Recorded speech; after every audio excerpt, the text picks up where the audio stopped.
Leçon 6, l'acceptation. Bonjour à tous. Aujourd'hui, j'aimerais partager avec vous la leçon 6, qui porte sur la valeur des émotions. Dans cette leçon, je vais discuter de certaines émotions que tout le monde ressent inévitablement. Ces émotions sont incroyablement importantes et peuvent même être vos émotions centrales. Quelle valeur ont ces émotions? Comment pouvons-nous les utiliser au mieux? Aujourd'hui, à travers plusieurs exemples, je vais vous aider à saisir la valeur spécifique et pratique de chaque émotion. Tout d'abord, les humains sont une création très unique. Si les humains ont vraiment été créés par Dieu, j'aimerais aussi demander à Dieu, pourquoi avez-vous choisi de créer les humains de cette manière? Dieu avait d'innombrables façons de créer la vie, pourquoi choisir de créer l'humanité au lieu de se contenter de la terre, de l'univers, des animaux et des plantes? Pourquoi ne pas créer un monde parfait, sans défaut, où tout le monde serait heureux chaque jour?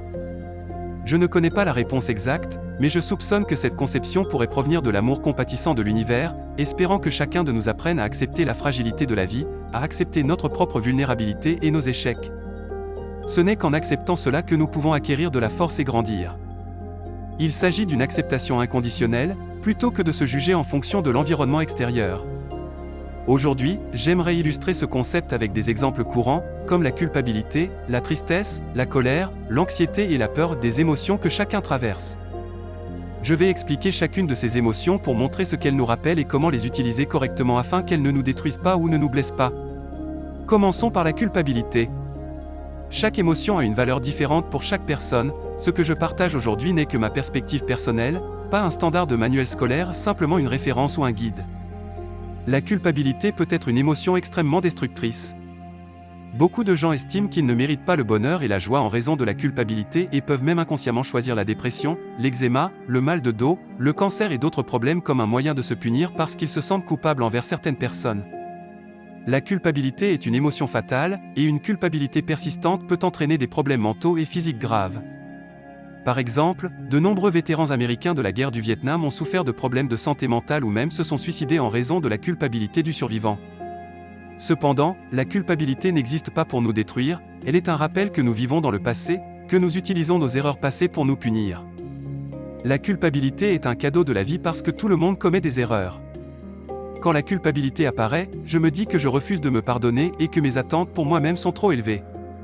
Quand je me sens coupable, je prends une profonde respiration, je me détends, j'accepte la part de moi qui se sent coupable, puis je choisis de laisser aller le passé, d'assumer mes responsabilités, et de transformer la culpabilité en une force motrice pour faire ce qui doit être fait.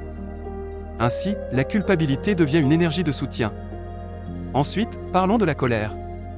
Tout le monde ressent de la colère, qui peut mener à des comportements irréfléchis, endommageant les relations et les équipes.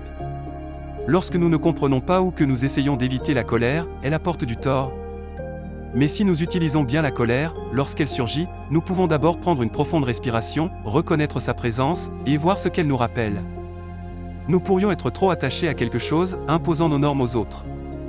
Une fois que nous réalisons cela, nous pouvons choisir de laisser aller notre attachement et apprendre à écouter les sentiments des autres. L'anxiété et la peur sont également des émotions courantes. Lorsque nous sommes constamment anxieux et effrayés, la vie devient restreinte, perdant sa vitalité. Cependant, le courage vient du fait de faire face à la peur. Lorsque nous reconnaissons la peur et cohabitons avec elle, le courage apparaît naturellement. Enfin, parlons de la tristesse et de l'impuissance. Beaucoup de gens se sentent impuissants, comme s'ils n'avaient pas de choix. Lorsque nous sommes dans cet état de manière continue, la vie devient décourageante et sans pouvoir. Cependant, ces émotions nous rappellent de valoriser certaines choses, nous donnant une occasion de nous connecter à notre force intérieure. Par conséquent, chaque émotion a sa valeur unique, correspondant à nos besoins et apprentissages uniques. Lorsque nous comprenons comment bien utiliser chaque émotion, nous pouvons établir un soi sain et bâtir des relations saines avec les autres. J'espère que la leçon d'aujourd'hui pourra aider chacun à reconnaître la valeur des émotions et à apprendre à les utiliser pour s'améliorer.